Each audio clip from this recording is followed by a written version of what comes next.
Okay, so welcome everybody and thank you for joining this panel discussion today.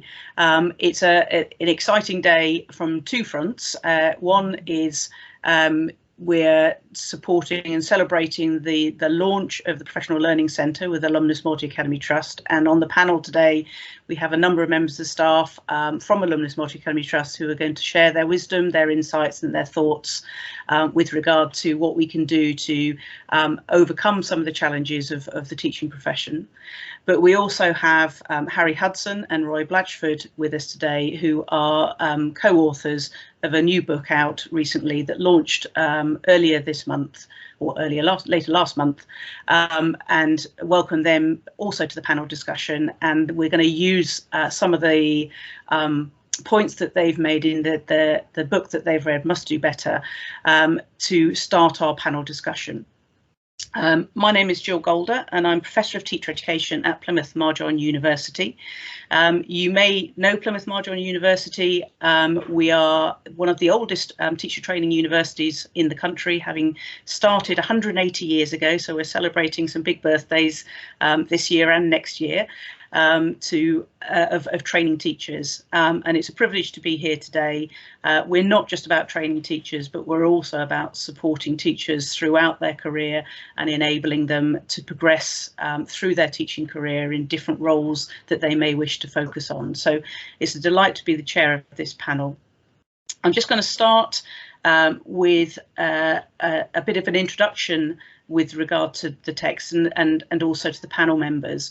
And the book Must Do Better starts off with each chapter having a little bit of information about some inspirational teachers that have informed the author's ideas. So I thought we'd start off just by giving a flavour of who was our inspirational teacher and how did that influence our decision to go into teaching. So mine was a teacher called Jenny Tuck.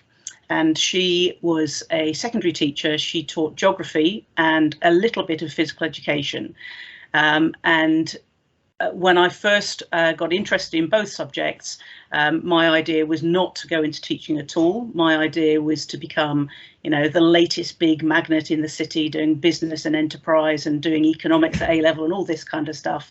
And her influence changed my mind completely. So I ended up not going to university to study business and economics, changed my mind at the last minute and put an alternative application in to study geography and physical education, became a teacher from that route on. So she was my inspiration to teach.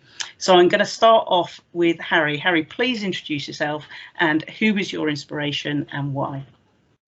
Hello, thanks, Jill. So I'm Harry Hudson. I'm a history teacher in most of my time at the West London Free School in Hammersmith. I'm also the co-author, as Jill said, of Must Do Better, How to Improve the Image of Teaching and Why It Matters, with Roy Blatchford. My inspirational teacher, I think, would be my German teacher from GCSE. So year 10 and 11, I had a German teacher called René Kugelbauer, who sort of made every lesson a lesson you wanted to go to. And although at the time I wasn't really thinking about teaching as a career, I still look back at him now in my own practice and think, what was it that he did that made me want to go to every single lesson? And I suppose I use it as sort of a guiding light, really, to try and inform my own practice. So there you go. Thank you. And a great name to remember as well. Emily, how about you? Hello everybody, I'm Emily Partridge. I am Key Stage 1 School Improvement Lead for 3 Alumnis Multi-Academy Trust schools, and I'm also the lead for the Oracy ITT at Alumnis as well. And I've had a really hard time actually selecting a teacher to talk about for this particular segment. But I think I've got to go with my A-level English teacher. His name was Barry Edwards. It's not quite as good as yours, Harry, I'm afraid. And he was the first teacher to make me realise that I had potential. And he made me realise that I was actually good at what I did. And he made me realise that I could actually go as high as I wanted. He made me feel like I could achieve. And he wasn't anybody who said anything particularly sappy. He was very straight talking, which I really admired about him. He was the one who advised me to apply for Oxbridge, and he was the one who actually got me into reading Shakespeare properly. And rather like you, Harry, I still look back at some of the things that Mr. Edwards did, and I think about why they particularly inspired me. And although I'm a Key Stage 1 teacher, I try and use some of those things in my own practice. So yeah, he was a real inspiration for me. Thank you, Emily. Gail, over to you.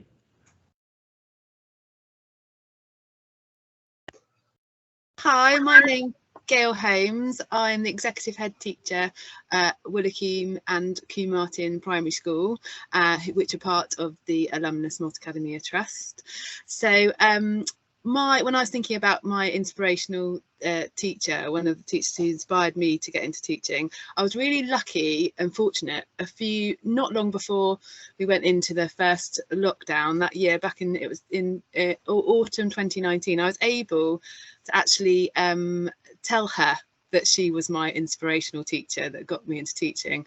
But my inspirational teacher was a lady called Kathy Richards, and very much like Alan Titchmarsh's comment on his teacher, she was full of energy.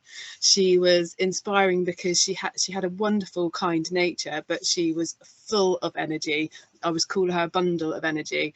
I think I remember once telling her that she reminded me of she reminded me of David Bellamy, and he just those gesticulations, and she would always be so animated in her expressions, so bouncy and enthusiastic, like Alan Titchmarsh's quote very much described her. But she was interested. When we talk about teaching and we talk about building relationships, she wanted to build relationships with her students, and she hooked me in, and I was hooked on everything that she said, and she truly inspired me. But what was wonderful was I was able to invite her back into school as a retired teacher. She was coming in to do volunteer work for the North Devon Hospice, and I was able to tell her and say, you inspired me to do what I'm doing today, and that was quite moving. We both ended up in tears, but it was wonderful to be able to tell her and say thank you, because you don't often get the opportunity to say thank you. So there's my story. Thank you, Gail. Jessica. Hi everybody, I'm Jessica Morris. I'm Year 5-6 School Improvement Leader at Combe Martin Primary School, and I'm the first one to mention a primary school teacher. The first person that came to my head, I could have mentioned a couple of teachers from secondary school, but the first thought that came to my head when I'm thinking about someone that really inspired me was my Year 5 primary school teacher called Mrs. Tipping. And similar to what Gail's just mentioned, the reason that she, those memories stick in my mind was because of her personality. She was really, really smiley, really welcoming, quite animated in the way that she delivered her lessons. And the bit that really stuck with me was how she told stories. So she had really big facial expressions and lots and lots of different voices that she used. And I think up until then, I'd never really enjoyed reading our books that much, and when Mrs. Tipping read stories, it really just like fired up your imagination, and I think that'll always stay with me, just how fantastic she really captured everybody in the class. Thank you, Jessica. And lastly, Roy. Thank you. Yes, I turn, I'm afraid, just to a secondary teacher. I had a great English teacher, drama teacher, called Oliver Goldfinch. He just signed himself as Og always, and that's how we all knew him. And he taught me for O-level, A-level, cast me as Mistress Quickly in Henry IV Part 1, and really got me into youth theatre. But the most memorable thing about him, which kind of inspired me to be a teacher, even though, Jill, I was remembering the other day, my father was trained with you in the late 40s coming out of the forces. And he told me, whatever you do, don't teach, Roy. Whatever you do, don't teach. But Oliver Goldfinch used to mark all of our work with 2 fountain pens. A red one, if it was something was wrong, and black, if it was right. And so he must, when he went through piles of students' work, just use those 2 fountain pens. And it was always felt very fresh. But he was inspiring because, well, like you, Emily, he made me love literature, Shakespeare, theatre, and so on. So I probably owe him a lot. Thank you. And I think a common theme there is that teachers inspire emotions. They inspire memories. They have a soft spot in our hearts. And regardless of our experiences of schooling, there will be one member of staff in the school that made a difference to most people's lives. So thank you, everybody, and that's a nice introduction to the panelists. Just for those that have joined us today, we're going to have some opportunities for you to ask any questions using the chat facility, please. And we'll pause at different points of time. And Carol, who you can see on the screen, will be monitoring the chat. And at the point of time I pause, I'll ask her to pick a few questions that might have emerged. So we're going to start off thinking about the initial elements of Harry and Roy's books and why this book is needed at this point in time, and what inspired you both to write the book to begin with. So Harry, over to you. There might be some people in the audience who haven't yet had the opportunity to see the book. It's only recently been published, so just a little bit of background about why this book, why now? Okay, well, firstly, there is the book. I suppose I was thinking about teaching as a career at university, and the more I thought about it, the more I became aware of an attitude, both among my peers at university and kind of in broader society, towards teaching, which generally was looking down on teaching as a profession. There's this slight attitude that teaching is a bit of a fallback option. It's something you kind of, as I say, fall back on if you haven't made it in what you really want to do. And it's something that anyone can do. It doesn't have any skill particularly. It's just you walk into a classroom and surely anyone can teach. And the more I kind of came up against that attitude, the more it frustrated me, really, and continues to do so now that I am a teacher. The way that society doesn't value teaching enough as a profession. And this isn't necessarily kind of a call to respect teachers more necessarily. Though I think that would be good as well. I think it's a call to respect the profession of teaching more and its role in society and its importance in society. And the more I kind of talked to people about this, both when I was researching the book and indeed since as well, everyone agrees. Everyone agrees that there is a problem with the image of teaching, that we don't respect teaching enough and that we look down on it generally as a profession, that we don't kind of give it the same respect that we give to medicine or to law or to engineering or to architecture, all these other professions, which you could say are arguably less important to society in many cases than teaching, yet still we don't kind of view teaching with the importance that we should. So, as I say, the more I kind of came up against this attitude of looking down on teaching, the more people said, yes, this is a problem, but it always has been a problem. What are we going to do about it? There's surely nothing we can do about it. And therefore, Roy and I kind of got together, we had a chat about this and we thought, well, why don't we turn this into a book? And that's what we did. Okay, brilliant. Thank you very much. And so the book itself is divided into 3 key areas. Talk us through the first area, first of all, Harry, please. Right, so the first part of the book is called The Problem, and it looks to sort of set out what are the reasons for teaching's image problem. Why do we view it as a society as we do? And we look sort of at historical reasons. We look at the sort of the elephant in the room, which is money. We look at the problem that everyone really has been to school, and therefore everyone thinks they've kind of got teaching sussed, and why would they go back to school? We look at the problem which comes with the media, and the fact that the stories you hear about education in the media are almost exclusively negative. There's a little hiatus in the summer when you might hear something good about results day, GCSE and A-level results day, but beyond that, stories in the media are nearly always negative. And then we also look at kind of the fact that most people don't really understand what teaching actually entails. And we call one of the chapters The Road to Where. And the problem that a lot of people kind of think, well, you go into a classroom, you become a teacher, kind of then what? And they don't realise kind of the specialisms and the skills that you develop and you continue to develop during your career as a teacher. And then that leads into part 2 of the book, where we look to set out for kind of general reader what modern teaching is actually like. Lovely, thank you, Harry.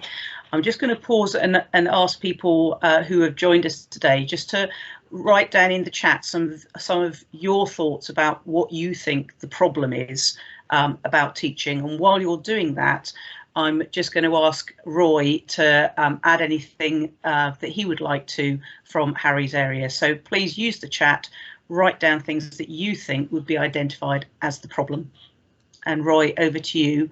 Anything you want to add from Harry's perspective? Yeah, thanks, Jill. It was interesting that we managed with the book to get 3 endorsements and comments from 3 former Secretaries of State, Alan Johnson, Kenneth Baker and Charles Clarke. So they've all been Secretaries of State for Education, you know, over the past 20 years or so. And each of them, of course, said, I wish my time again, we could raise the profile of teaching. So it isn't as though this isn't a long-standing story. And when Harry and I first, I think, you know, met at a cafe in Oxford to talk this through, one of the things that I said to him, I started teaching actually in Brixton Prison, and then a primary school, and then a secondary school in 1973-74. And at that time, going in actually as an untrained graduate, Jill, you know, I was pretty raw about it. And people around me, they were not well trained in the same way that I see today. And I've had the privilege of working with a number of people on screen and seeing teachers in Alumnis, for example. The quality of entrance today is far better than it was certainly in my day in the 70s and the 80s. And so that was a sense of frustration I shared with Harry, that despite improvements in the training and actually the performance of teachers, and still the reputation is not what it needs to be in the way that Harry has outlined. So for me, that too was the genesis of the book. Young and old came together. Harry has been teaching a few years, I've been teaching many decades, and that was that same sense of frustration. At the same time, Jill, I'd probably end by saying I am quietly optimistic from all that I see in special primary and secondary schools today, which I go into regularly. I do feel the image is getting better, but we need to work at it. And the profession, the last chapter of the book, the epilogue, is about a new profession called teaching. I think that's really where we want to go with this. Lovely, thank you. So Carol, I think we've got a couple of comments in the chat there. Yes, we do. Thank you, Jill. Yes, thank you, Philly. We've got a comment from Philly that, and Philly says, not enough trust in teachers and their skills and abilities. And also a comment from Gillian. She says, revised code payment by results. 1862 didn't help then. Maybe not even now. Maybe too much external interference from non-teachers. A comment from Emily, representation of teachers in TV and film, as Harry said, with media. And there's a reference there to a web piece of information. Too much focus on attainment, accountability, which only takes into consideration one aspect of teaching, not holistic. That's also from Philly. Thank you, Philly. And Emily comments the perceived short-term nature of ITE. Gillian Fewings is agreeing with one of the previous comments from Philly. Thank you. That's lovely active chat now. Thank you. Thank you. Lovely for that. So Emily, Gail and Jessica, bearing in mind some of the comments there, how do we overcome some of those from your experiences? So, for example, Philly's first point there around not enough trust in teachers, their skills and abilities. What have you done to kind of build trust within your own community of schools to overcome that issue?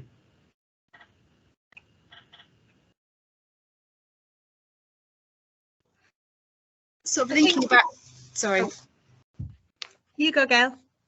So I was just thinking, linking back into the book, sort of thinking about how we, looking at that idea of fly on the wall and building that trust back in, it's inviting our communities into our schools and sort of sharing that messaging out to our communities, not just our parents, our wider communities as well. I think that's really important and really valued by all, the wider community as well as just your parents. So that was something that resonated with me within the book is just that importance of community, and that's one of our cornerstones as part of our trust is community, and that's not just the immediate. That's sort of looking at your local, national and global community, and putting yourself out there and sharing and celebrating, more than anything, celebrating what you're doing so well. I think so much we put out can be in the media can seem the negative context, as people have mentioned, and those representations may be shown in a negative context, whereas we've got to be the ones that are sharing and celebrating, and it's on us to go, look at what we're doing, look at the good things that are happening. That will rebuild that trust in us as a profession, but also within our own schools and our own communities. But I think that's really key. I sort of highlighted that section because that is something that we're working on as a trust, and it's part of the professional learning centre as well. But we've got to get better at celebrating and sharing those celebrations and putting it out there. I completely agree, Gail. I'd written down some notes as I was reading the text, and one of the phrases that I picked out from the book that just really stuck with me was, schools are one of the very few institutions that still exist in the heart of a community, and I hadn't really thought about that before. You know, that means that as teachers, you know, it is so important that as often as we can, you know, we're making connections with parents and families and local businesses, and doing all that we can to really show what we're doing as a school and what the children are learning, and getting them excited, and just really putting it out into the community so that everybody's aware of, you know, the types of things that we do in school, whether that's, you know, inviting parents in, sending books home. We're looking at arranging for the end of a spring term a careers fair where we can get lots and lots of local community businesses in so that they're involved, and children can speak to them, or, you know, even just something small like putting messages to parents out online on Dojo or something like that, you know, using Twitter, using social media to, you know, get out to the public what we're doing as a school. It's so important. I think also it's really important to understand that there's this overarching idea of us just being a school, and that what we do is easy because we're just dealing with children, and what children do is easy. And it's about unlocking that and unpicking that and making them realise that actually the things we can do as institutions, we really want to raise those aspirations and make people realise that just because we are schools, whatever that means, the sky is the limit in what we can achieve. It's about re-educating the global community, essentially, and making people realise that schools are places where incredible things happen. And that's what we're, like Gail has said, that's what we're endeavouring to do in Alumnis, is to reach out to our local communities, to our school networks in Alumnis, and to make sure that we're drawing people in. I think that's so important. Thank you, really valuable comments. I'm going to come back to Harry in a moment, but Carol, you've got your hand up. Thank you. I just wanted to update you on the chats. We've got a comment from Phil. Thank you, Phil. Developing a narrative that is more about students and less about staff is worth exploring. He refers to he thinks the NHS do this better than education, as they create a narrative around patients they serve in the media and through union representation, resulting in greater appreciation. So, thank you, Phil. Lovely, thank you. Harry and Roy, from your perspectives within the book, the problems that you've identified there, what's the next steps for you in your narrative? How did you then move on from identifying problems to starting to think about solutions? All yours, Harry. Okay. Well, yeah, I suppose firstly, yeah, in part 2 of the book, what we try to sort of practice what we preach. In that we try to kind of set out just some of the elements of what modern teaching means. So we look at some of the sort of cognitive psychology, the neuroscience, which are informing ITT around the country. And obviously, Jill, you'll know that better than any of us. And what kind of the professionalism that is now modern teaching. We are a profession in the true sense. And then we look at kind of the social element, which is important to us all as teachers, and that role of kind of giving opportunities to those who otherwise wouldn't have them. We look at kind of the academic side of teaching and how it is kind of personally fulfilling. It was mentioned earlier that kind of oh, what we do at schools is easy because what children learn is easy. That's really true.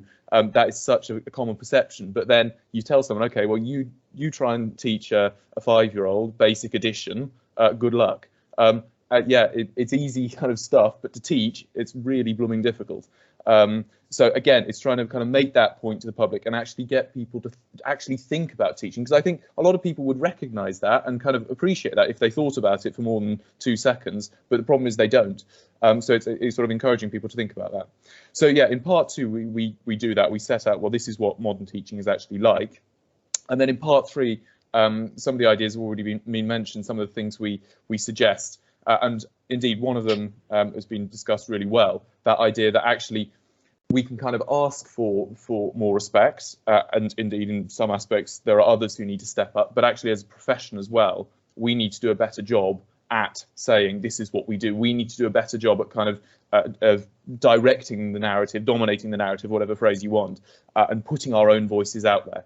Because again, a slight problem I think at times is that often the only voice from teachers that the public get is the voice of the unions when they're saying something isn't right. Now, this isn't kind of to talk about the merits of any individual case that the unions might be talking about, but just by their nature, unions are there to say when things are going wrong. So the only voice from teachers that the public hear is the union saying we aren't happy about X, Y, Z, and they don't hear teachers saying we love our jobs, we are changing lives every day, teaching is great. So they kind of get it both barrels. They get the media saying teaching's terrible, and then often they just get teachers saying teaching's terrible as well. So where's the room for actually saying, no, teaching's a great, really important profession. Let's think more positively about it. So that's something else we talk about in the final part of the book as well. Thank you. So thinking about changing that narrative, there is a narrative of negativity generally in the press and generally in public opinion of the teaching profession. You know, long holidays, cushy life, all that time off in the summer, etc., etc. So how do we change that narrative? What are we doing? Yes, and Darcy, I've just noticed you have, and apparently you have holidays lots. So how do we change that narrative? What role can the media play in changing that narrative? But also thinking about our policymakers and policy drivers, who should be responsible for trying to change the narrative about the public opinion of the profession. Roy, I'm going to go to you to start off with and then come back to our other panelists. Okay, so can I just make a link between what's just being said by Harry, previous section? At the heart of the book, and these I would say, without fear or favour, this is largely Harry's energetic writing. There are 2 chapters, one's called All About the Brain, and one's called An Academic Endeavour. And I think they are just, you know, great 6-7 page summaries of what it is to be a teacher today. So I think, you know, linking this final point about what we do about it, actually getting that message out. And Harry and I had this little phrase around, if you think about trying to raise the profile of teaching in all kinds of ways, we thought doctors save lives, architects shape lives, but actually teachers change lives. And we began at the top of the programme. Everybody said how a teacher changed their life. And I think we need to get into the narrative, media, teacher's voice, all kinds of ways. If we think doctors save lives and are highly valued, we think architects who are highly valued, they shape lives, teachers change lives. And people always say that about teachers, you know, they're memorable teachers. And that's the kind of narrative I think that we feel needs to get into the public discourse. And again, was the genesis of the book, wasn't it, Harry? To raise a debate about how we do this. And Jill, you're sitting in front of proudly Marjon University. It's in your hands, if I may say, and maybe the generation who are listening to this programme and current teachers to keep on talking this up. And I certainly think from the starting inception, so why would people want to join the profession? So how do we encourage them to join the profession to start off with? How can we think about that rich learning journey they're going to be on, not just a a professional learning journey, but also a personal learning journey that they're going to be doing throughout their initial teacher training, whether that be an undergraduate BEd degree that takes them straight from school into the classroom, or straight from a changing career into the classroom, or a postgraduate route into teaching, university-based or employment-based.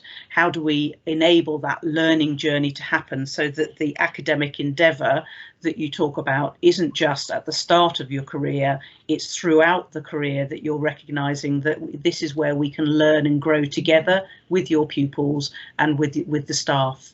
And just to say, in terms of you talk about throughout a career, we've written in a radical way, one proposal is, should it be the case that people teach between, say, 30 and 70? You know, if the average life expectancy, people say with horror, couldn't imagine it.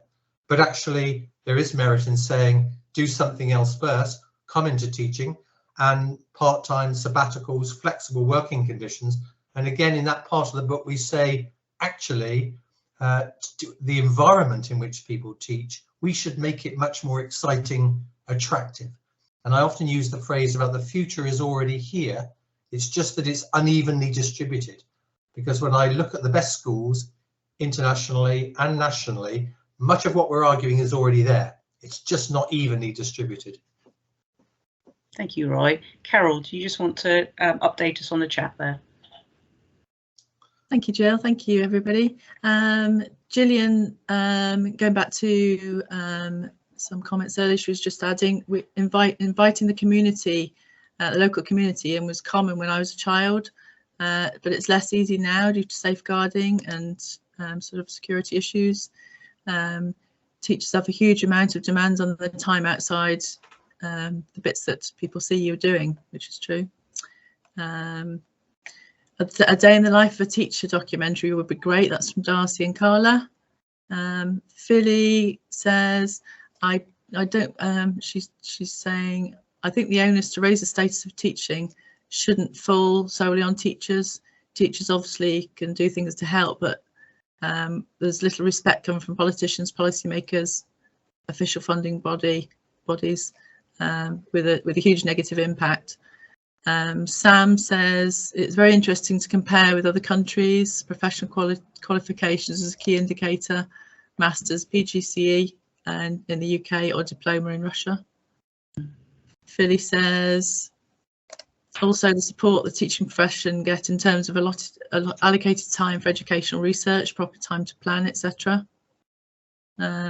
Also interested to see which countries have education boards rather than political departments of education.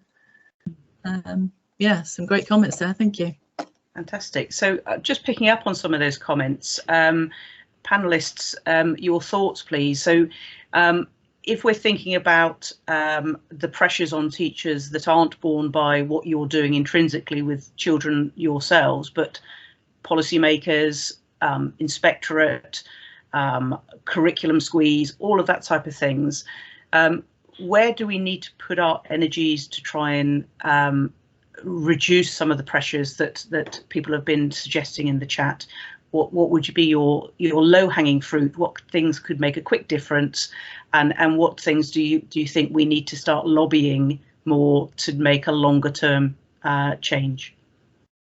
I have had a little think about this, Jill, and one thing that I do think causes a tremendous squeeze is Ofsted. Don't like saying that word out loud too much, and that shows exactly the culture of fear that it cultivates.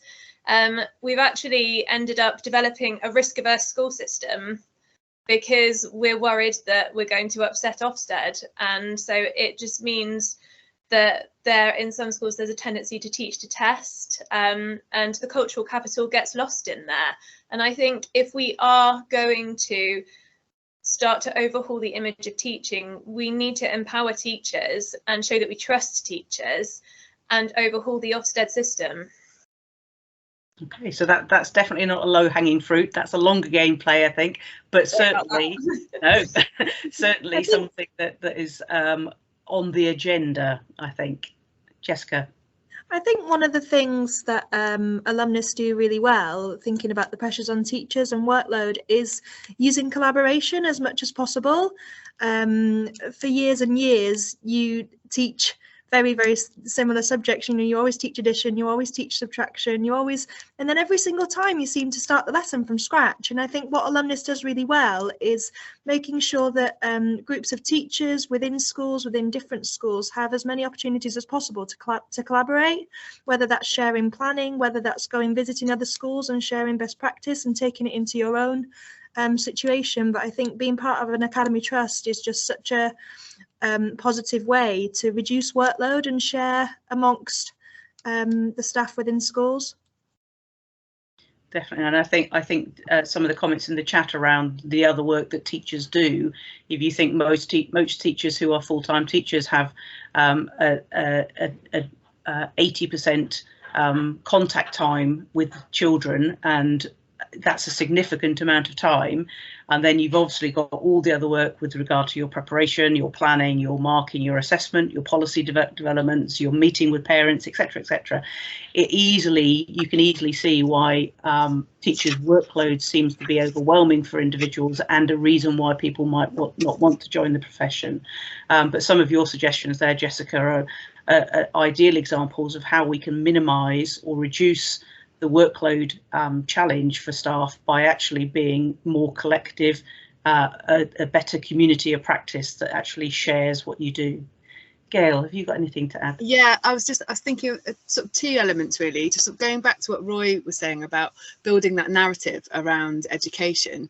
I think it's got to start from within. I think we've got to be better at being positive, having positive narratives as individuals, as individual teachers, as individual schools, and sharing them. I think we too often think first of the negative, maybe the negative narratives, and I think we've got to try and I was thinking when everyone was talking is that how can I enable more of those opportunities to have the conversations around those positive narratives, so that happens on a like throughout the day, every day, because you're right, all of the comments that are written, that teachers do so much, their interactions on a daily basis have such a vast impact on our children, and so we've got to celebrate those and celebrate them more and share those more, and that's about sharing those with your fellow colleagues, sharing them wider within a trust, but acknowledging those and having that, so that becomes the narrative. So if we share that more, we verbalise that more, that becomes our internal and external narrative, and I think that's really important.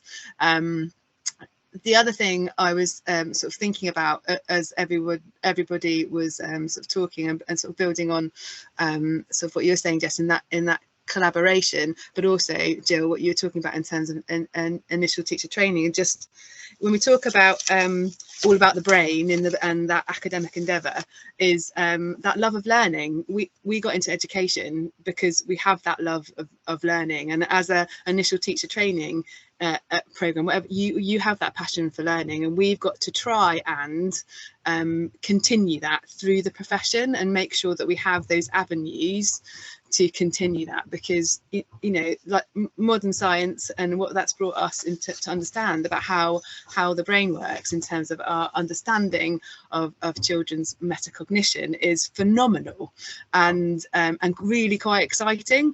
But I think because of everything, building on what some of the comments have been made in the chat in terms of the times and the pressure on teaching, we've got to try and create opportunities to give teachers space, like Jess, to be able to collaborate, but also to have opportunities to continue their learning journey. That's really, really important, because we will then keep that passion alive that they came initially into the profession with, and that we can start to build on that, because I think that can then also turn into the narrative. So it's creating opportunities for that continued professional development, but also shifting the perception of what that professional development looks like. I think there's been many years that teachers feel that professional development is going out on a course and coming back, but it's about your own development and your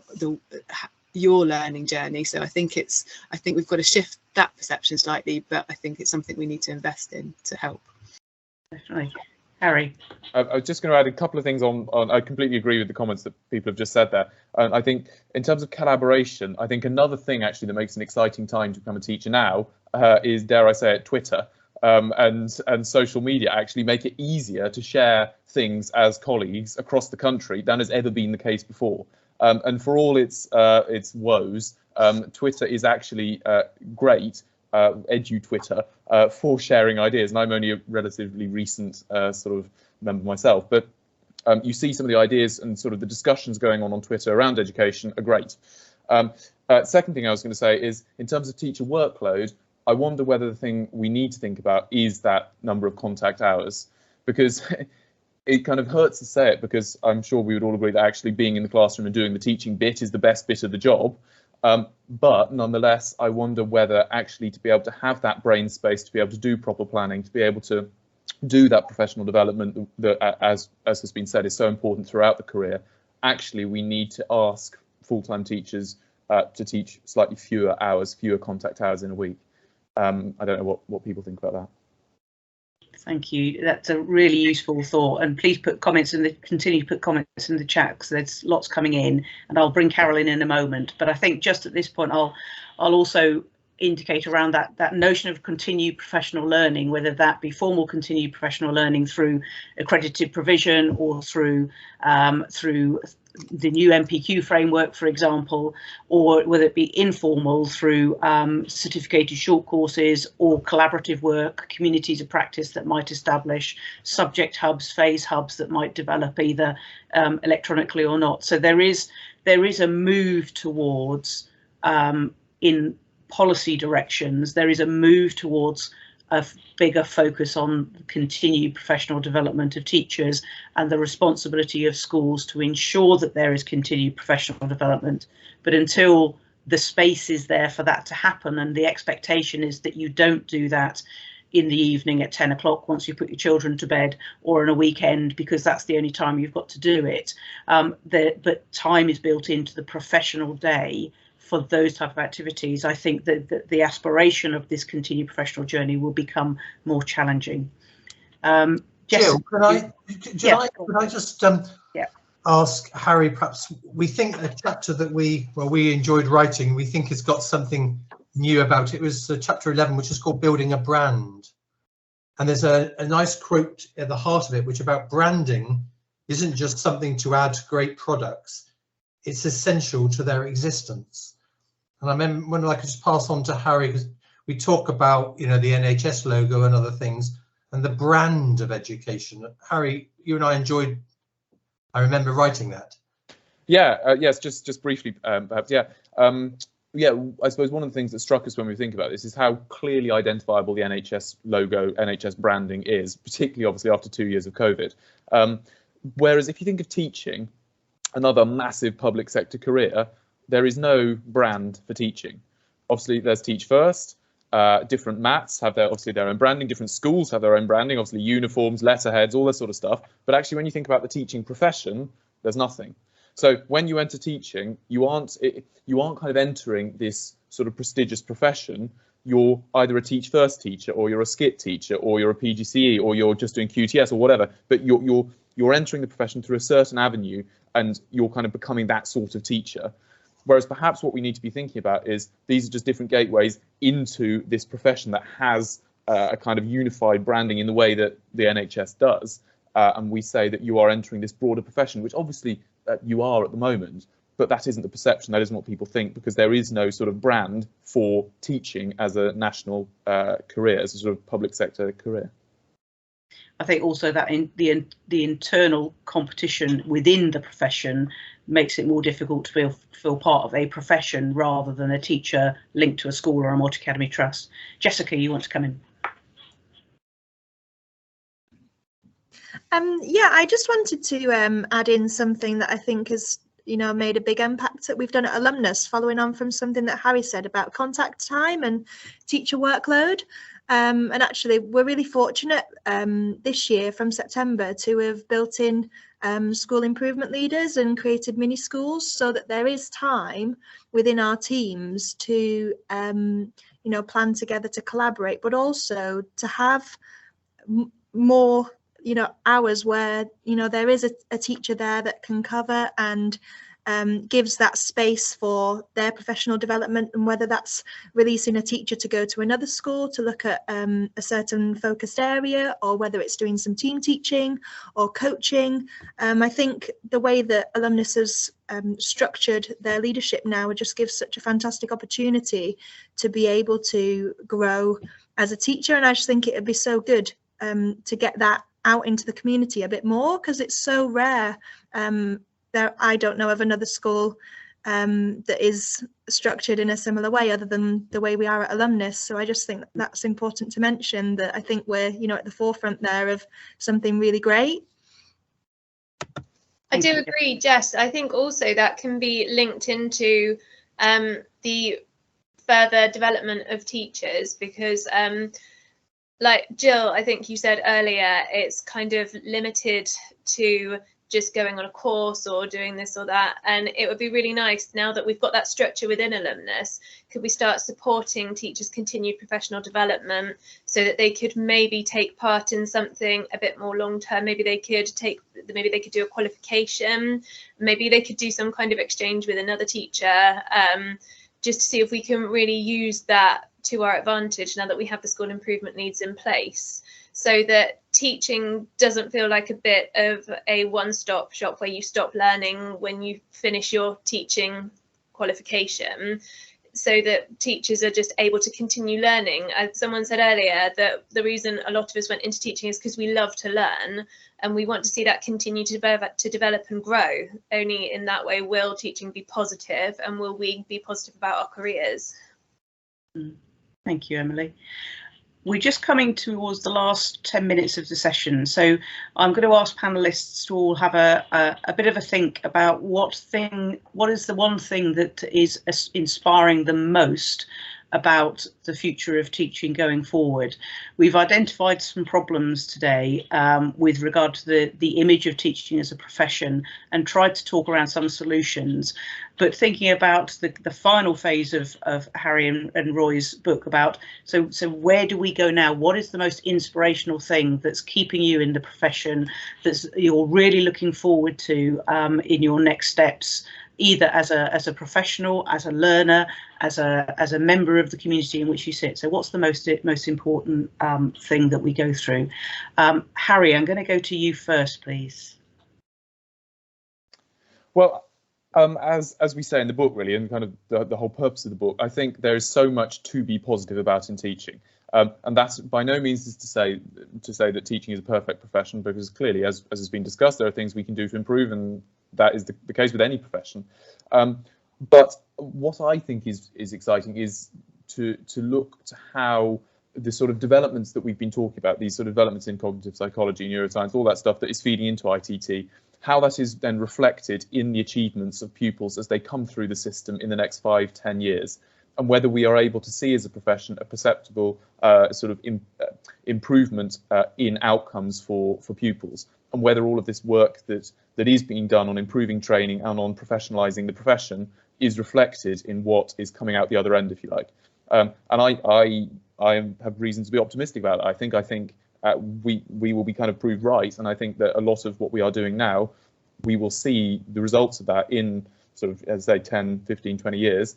And perhaps that too will contribute towards this sort of rejuvenation of teaching as a profession, when people see the results for themselves, and they see the pupils as young adults when they leave the education system at 18, or at least the primary and secondary education at 18. This is what teachers are doing. So that is my sort of call for optimism. Thank you. Gail, how about you?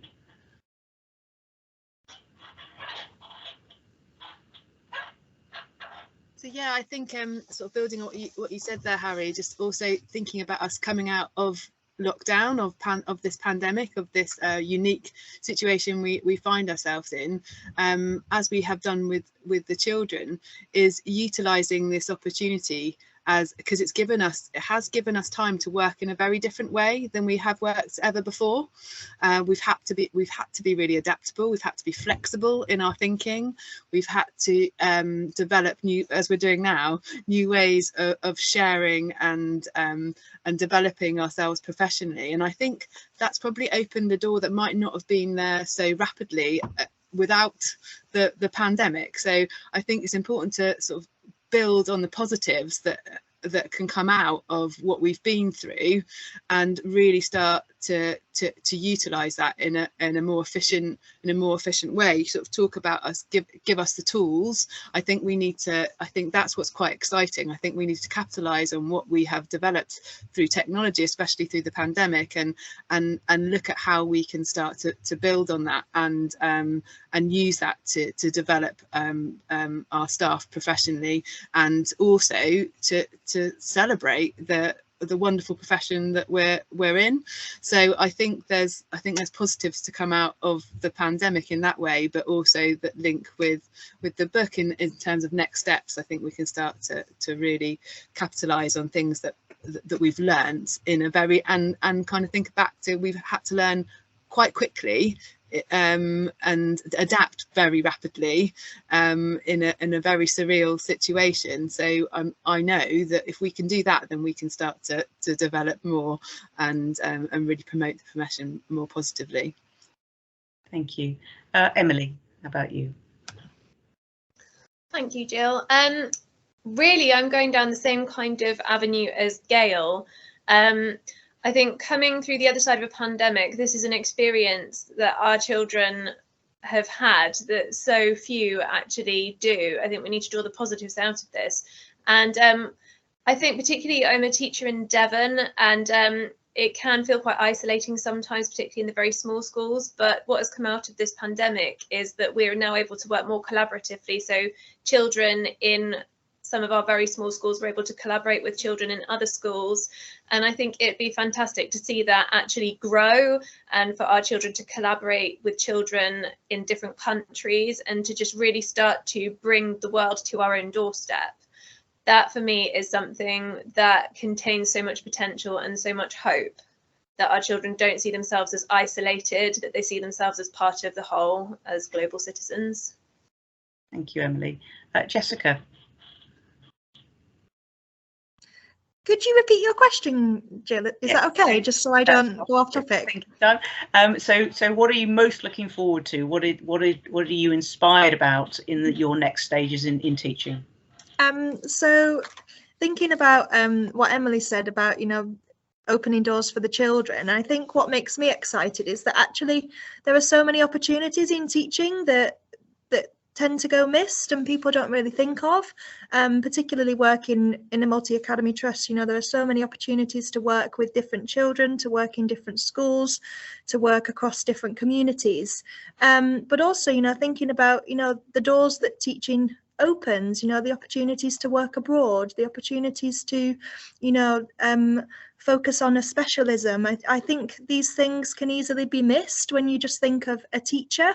But actually, that's the kind of thing that really excites me, is the opportunities that are actually there for teachers these days, and making sure that the public are aware of that, and the route you can take once you're qualified. You're not just a teacher. There's so much more that you can still do.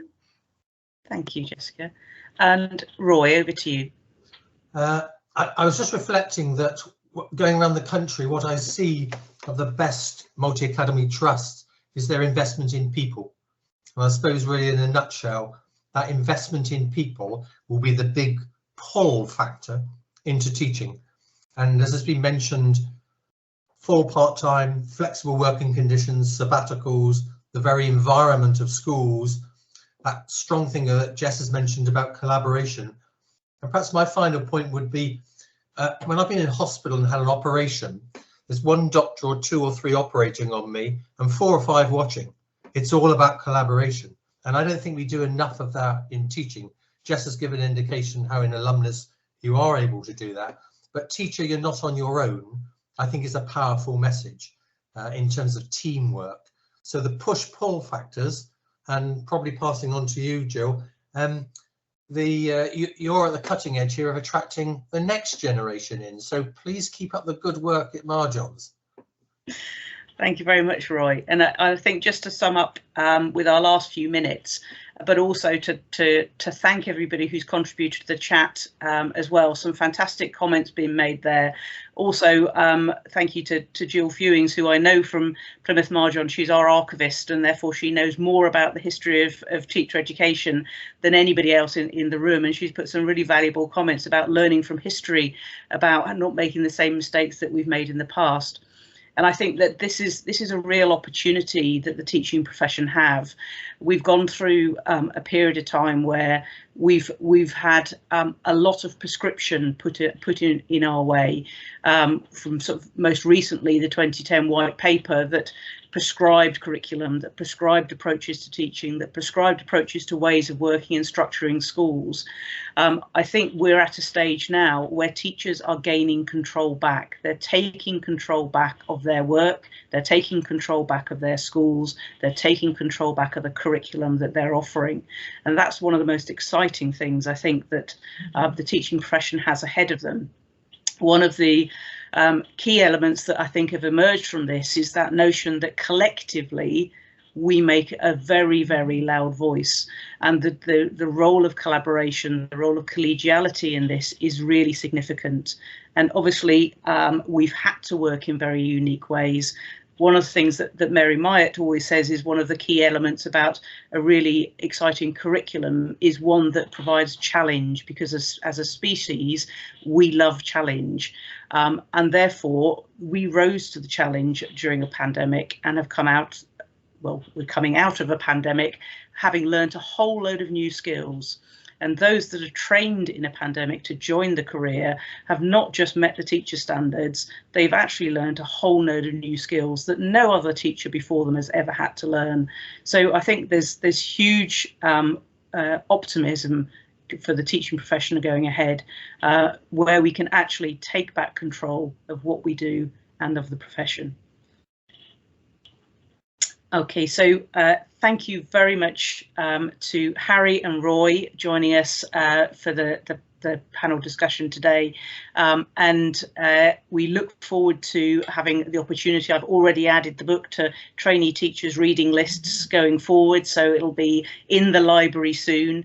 Thank you very much to Emily, Gail and Jessica from Alumnis Multi-Academy Trust and the different roles for giving up your time today, and also for Carol and also Damien for managing the session today. Thanks everybody who's joined us. It's really good to have your views in the chat. Does that come up as a screen share?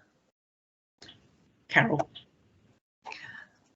Hello, thank you, Jill, and we just wanted to say a big thank you to you, Jill, for doing such a fantastic job as chair, and thank you ever so much for giving up your time to do that today. And obviously thank you to everybody, and to Roy and Harry. It's been lovely to see you there.